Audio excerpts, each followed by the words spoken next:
Que faire d'une somme d'argent reçue par donation ? Vous vous posez des questions sur votre patrimoine ? Comment le constituer, le faire croître, le gérer ou le transmettre ? Le particulier et ses experts vous écoutent et vous conseillent en toute indépendance. Votre patrimoine à la loupe, un podcast imaginé par Le Particulier.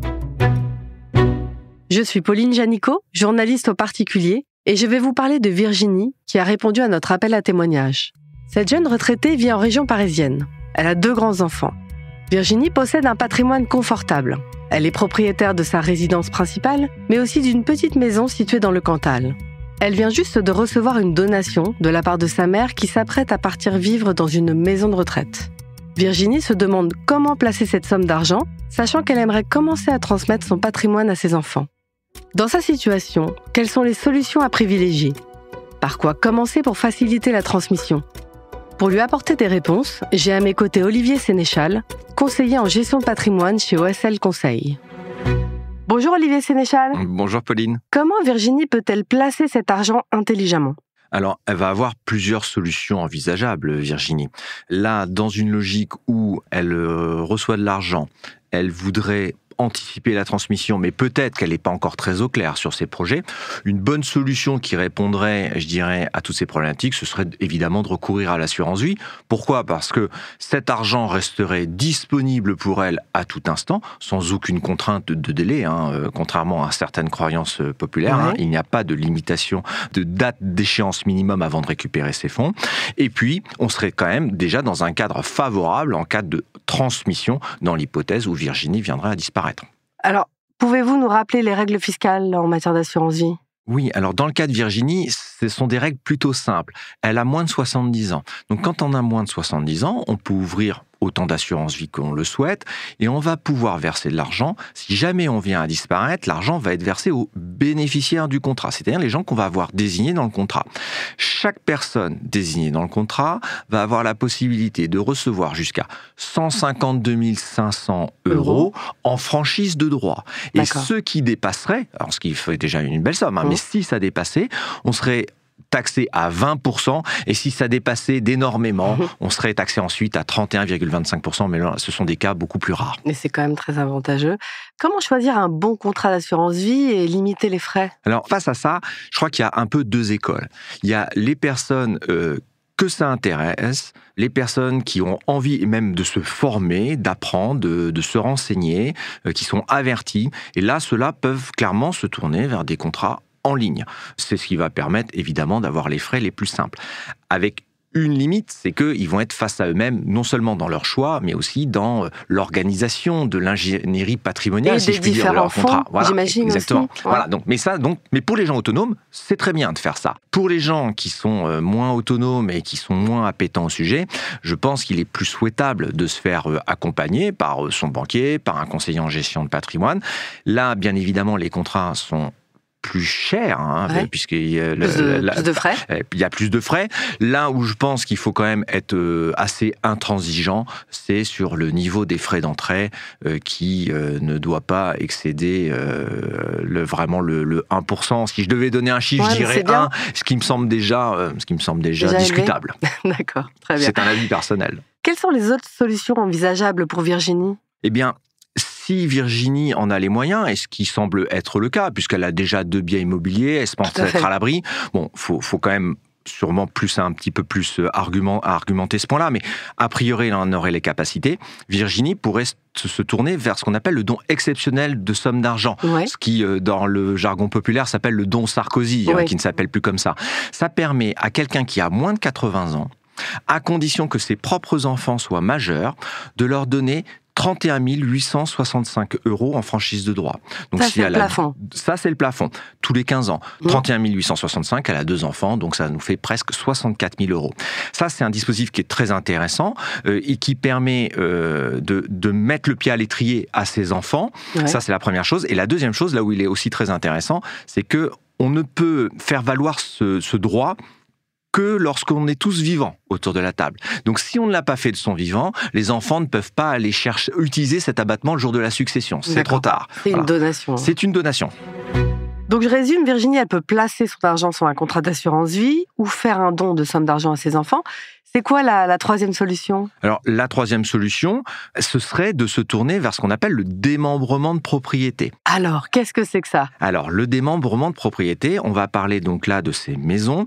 Quand on possède une maison, juridiquement, on est plein propriétaire, c'est-à-dire que la maison nous appartient dans son entier.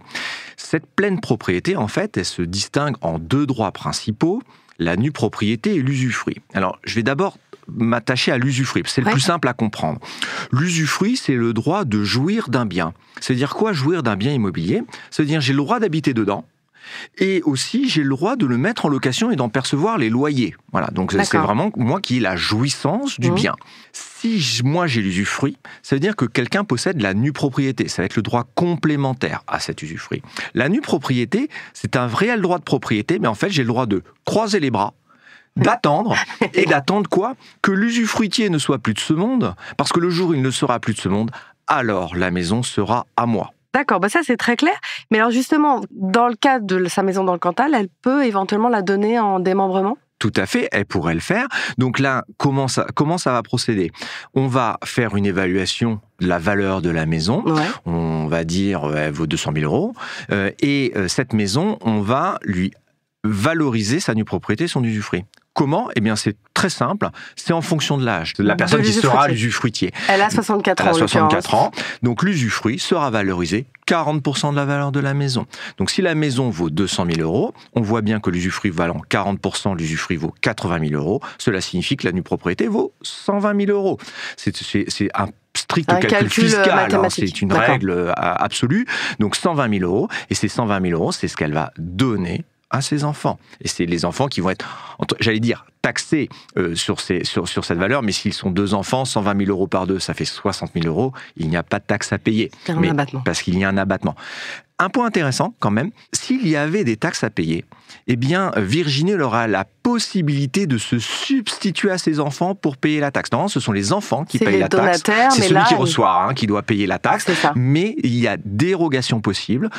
Si les gens sont tous d'accord autour de la table, Virginie va pouvoir acquitter les sommes pour le compte de ses enfants. Ce qui constitue donc évidemment un cadeau supplémentaire. Donc là, c'est un moyen d'aider ses enfants et c'est ce qu'elle souhaite. Lors d'un démembrement de propriété, qui paye quoi entre usufruitier et nue propriétaire ? Alors, en droit, il y a quelque chose qui est quand même pas mal fait dans le Code civil français, c'est que si vous n'avez rien prévu, c'est prévu. Par contre, vous avez le droit de prévoir autre chose. D'accord. Alors, si vous n'avez rien prévu, ce sont les règles par défaut.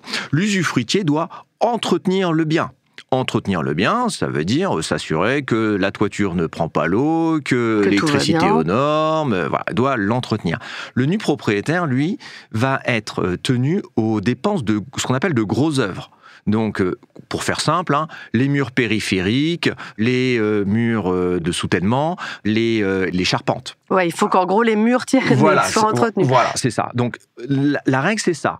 En général, ce que l'on voit dans les démarches, ce sont des démarches de générosité de la part des parents. Et en général, on amende ces règles par défaut pour mettre l'intégralité des travaux à la charge des usufruitiers. Et comme ça, les parents payent l'intégralité de l'entretien de la maison. C'est possible à condition que ce soit écrit. Virginie peut faire cette donation et aussi prendre en charge les frais, les travaux. Tout à fait. Mais il faut que ce soit écrit. C'est comme tout. Il faut que ce soit vraiment écrit. Que ce soit formalisé. Oui, parce que si ce sont aux enfants de payer l'entretien des murs et que c'est Virginie qui paye pour eux, quelque part, on ne respecte pas le contrat et quelque part, le fisc pourrait y trouver à redire en y voyant une donation déguisée. Une donation déguisée, voilà. Ça c'est très important. Donc ça, je pense qu'il faut faire ça. Et puis, un point important, c'est qui va payer la taxe foncière ? Eh bien, ce sera l'usufruitier. Une question que je voulais poser. Ça revient tous les ans quand même, plus souvent que les toitures. Il faut le savoir quand même. C'est une bonne idée, Virginie, elle doit en parler à ses enfants en amont ? Ça me semblait même impératif. Une transmission bien structurée, c'est une transmission dont on a parlé ouvertement avec ses enfants, ne serait-ce que pour s'assurer que tout le monde est d'accord sur le schéma. Peut-être même qu'elle va découvrir qu'un de ses enfants a en adoration cette maison, alors que l'autre, il y a beaucoup moins d'attachement. Autant organiser ça maintenant, plutôt que de devoir redistribuer plus tard. Donner la nue propriété de sa résidence principale, c'est déconseillé, non ? Alors c'est vrai que c'est souvent déconseillé, mais c'est comme tout, c'est souvent dans la nuance qu'il y a des écarts. En fait, c'est considéré déconseillé car si jamais dans nos vieux jours on a besoin de fonds pour, je sais pas moi, une maison de retraite, des soins médicaux lourds, etc., quelque part on pourrait se dire c'est l'ultime bouée de sauvetage pour finir dans des conditions financières acceptables. Donc dans l'ensemble, c'est plutôt déconseillé. Moi j'aurais tendance à dire ça dépend quand même, parce qu'en fonction de notre surface financière, on peut avoir d'autres éléments qui nous rassurent et qui nous donnent plutôt au-delà même de nous rassurer, qui nous donnent des certitudes sur notre capacité à assumer notre autonomie financière jusqu'à la fin de nos jours. Le plus gros problème, c'est quand on a donné, c'est donné. Et donc, si on veut vendre, comme on a donné un morceau, il faut que celui à qui on a donné soit aussi d'accord. Et si jamais on vend, on va pas partir avec tout l'argent puisqu'on lui en a donné un morceau. Donc, il faut bien comprendre que donner la nue-propriété, c'est pas virtuel. C'est un droit réel que l'on donne et donc on s'appauvrit. Et on ne peut pas dire autre chose. On s'appauvrit. On n'en a pas le sentiment parce qu'on est toujours dans la maison. Bien sûr, donc on en profite, mais si on l'a vend, donné. C'est plus du tout la même histoire. Et Virginie, elle n'a que 64 ans. C'est quoi les risques de vouloir donner trop tôt ? Alors, les risques de vouloir donner trop tôt, c'est de ne pas être sur des rythmes de croisière, de ne pas avoir une bonne visibilité de ses dépenses, de son train de vie, de ses obligations financières. Et clairement, moi, je suis persuadé que 1 euro bien donné, c'est 1 euro qu'on ne viendra jamais réclamer. Donc, donner, c'est très bien. Je crois surtout qu'il faut plutôt se structurer. Se structurer, ça veut dire avoir pris les bonnes options. Tout à l'heure, on a parlé d'assurance vie. Est-ce qu'il faut démembrer un bien immobilier? Peut-être. Les deux, pas sûr. En fait, tout est dans la finesse et on n'est pas obligé de faire comme si on allait tous mourir demain.